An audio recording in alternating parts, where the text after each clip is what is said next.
আসসালামু আলাইকুম গাইস, সবাই কেমন আছেন? ভালো আছেন? আজকে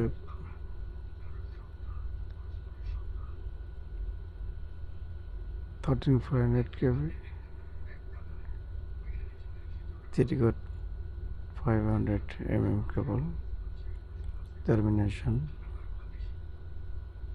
NKD.